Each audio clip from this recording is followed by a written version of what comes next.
ಭಾರತ ಪಾಕಿಸ್ತಾನದ ಸಂಘರ್ಷಕ್ಕೆ ಸಂಬಂಧಪಟ್ಟ ಹಾಗೆ ಮತ್ತಷ್ಟು ಬ್ರೇಕಿಂಗ್ ಬರ್ತಾ ಇದೆ. ನಾಳೆ ಮಿಲಿಟರಿ ಅಧಿಕಾರಿಗಳ ಸಭೆ ನಡೆಯಲಿದೆ.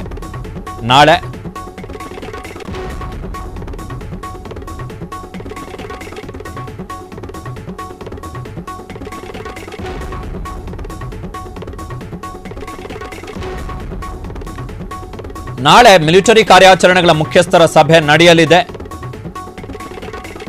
ಭಾರತ ಮತ್ತು ಪಾಕಿಸ್ತಾನದ ಮಿಲಿಟರಿ ಕಾರ್ಯಾಚರಣೆಗಳ ಮುಖ್ಯಸ್ಥರ ಸಭೆ.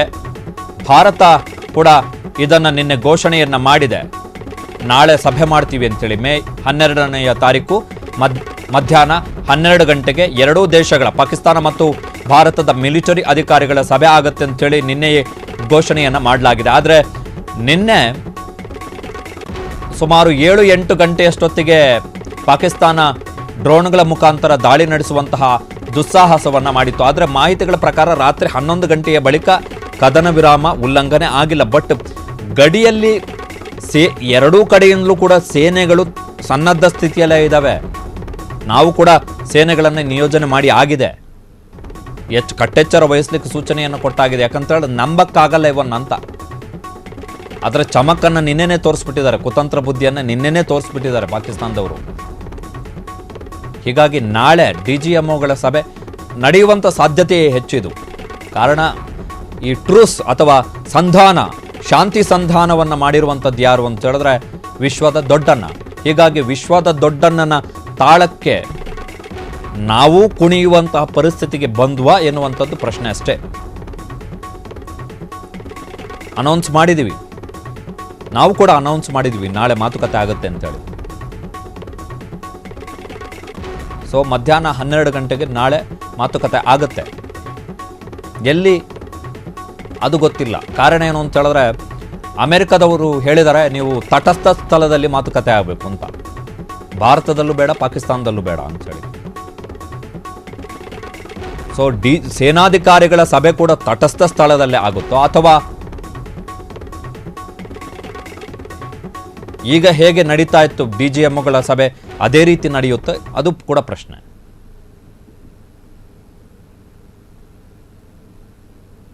ನರೇಂದ್ರ ಮೋದಿ ಅವರು ಟ್ವೀಟ್ ಮಾಡಿಲ್ಲ ನಿನ್ನೆಯ ಸೀಸ್ ಫೈರ್ ಬಗ್ಗೆ. ನರೇಂದ್ರ ಮೋದಿ ಅವರು ಟ್ವೀಟ್ ಮಾಡಲಿಲ್ಲ. ಅವರು ಹೇಳಲ್ಲ.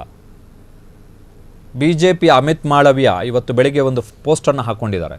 ನಾವು ಪಾಕಿಸ್ತಾನವನ್ನು ಧ್ವಂಸಗೊಳಿಸಿದ್ದೀವಿ. ಹೌದು, ಇಲ್ಲ ಅಂತಲ್ಲ. ಪಾಕಿಸ್ತಾನವನ್ನು ನಾವು ಧ್ವಂಸಗೊಳಿಸಿದ್ದೀವಿ. ಪಾಕಿಸ್ತಾನದ ಮಿಲಿಟರಿ ನೆಲೆಗಳ ಮೇಲೆ ನಾವು ದಾಳಿಯನ್ನು ಮಾಡಿ ಅದನ್ನು ನಿಷ್ಕ್ರಿಯಗೊಳಿಸಿದ್ದೀವಿ, ಇಲ್ಲ ಅಂತಲ್ಲ. ಹೀಗಿದ್ದ ಮೇಲೆ ಪಾಕಿಸ್ತಾನದ ಜೊತೆಗೆ ನಾವು ಕದನ ವಿರಾಮ ಮಾಡಿಕೊಳ್ಳುವಂಥ ಅಗತ್ಯ ಏನಿತ್ತು ಎನ್ನುವಂಥದ್ದು ಪ್ರಶ್ನೆ ಅಷ್ಟೇ.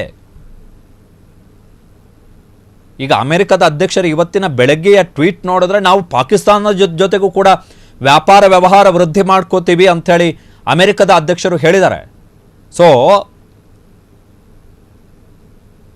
ನಮ್ಮ ದಾಳಿಗೆ ತತ್ತರಿಸಿ ಸರ್ವನಾಶ ಆಗಬೇಕಾಗಿದ್ದಂತಹ ಒಂದು ದೇಶ ತಾನು ಸಾಯುವಂತಹ ಸಂದರ್ಭದಲ್ಲಿ ಅದಕ್ಕೆ ಜೀವದಾನವನ್ನು ಕೊಟ್ಟು ಬಿಟ್ಟರೆ ಅದರಿಂದ ಆಗ್ತಕ್ಕಂತಹ ಪರಿಣಾಮಗಳೇನು? ಈ ಸಂದರ್ಭದಲ್ಲಿ ಅಮೆರಿಕ, ರಷ್ಯಾ ಮತ್ತು ಉಕ್ರೇನ್ನ ಜೊತೆಗೂ ಕೂಡ ಸಂಧಾನಕ್ಕೆ ಪ್ರಯತ್ನವನ್ನು ಮಾಡ್ತಾ ಇದೆ. ಕದನ ವಿರಾಮ ಘೋಷಣೆ ಆಗಬೇಕು, ಶಾಂತಿ ಒಪ್ಪಂದ ಆಗಬೇಕು ಅಂತೇಳಿ.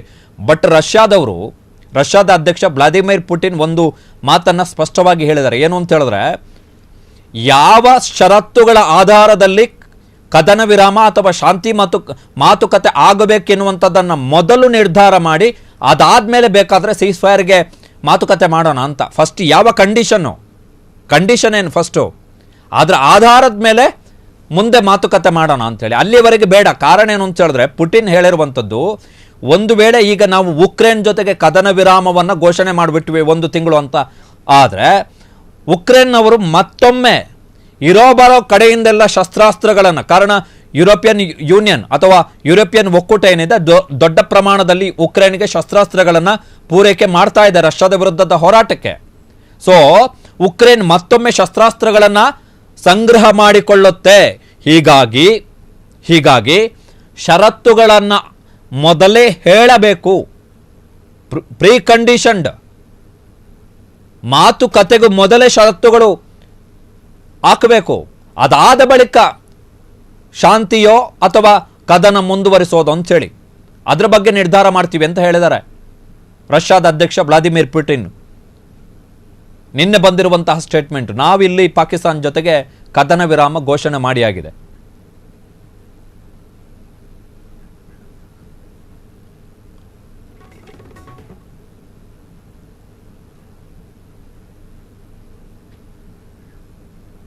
ಭಾರತದ ಯಾವ ಪ್ರಜೆಗೂ, ಯಾವೊಬ್ಬ ಭಾರತೀಯನಿಗೂ ಕೂಡ ಪಾಕಿಸ್ತಾನದ ಜೊತೆಗಿನ ಕದನ ವಿರಾಮ ಸುತರಾಮ್ ಇಷ್ಟ ಇಲ್ಲ.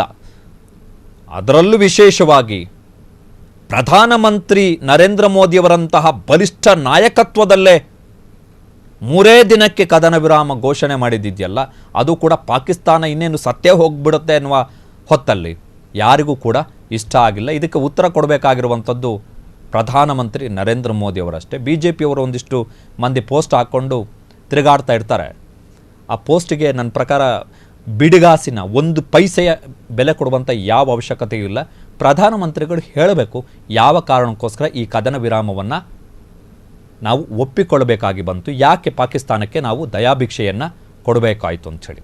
ಕ್ಷಣ ಕ್ಷಣದ ಸುದ್ದಿಗಳಿಗಾಗಿ ಫ್ರೀಡಂ ಟಿವಿ ಸಬ್ಸ್ಕ್ರೈಬ್ ಮಾಡಿ, ಲೈಕ್ ಮಾಡಿ ಹಾಗೂ ಫಾಲೋ ಮಾಡಿ. ಹೊಸ ಸುದ್ದಿಗಳ ನೋಟಿಫಿಕೇಶನ್ಗಾಗಿ ಬೆಲ್ ಐಕಾನ್ ಮೇಲೆ ಕ್ಲಿಕ್ ಮಾಡಿ.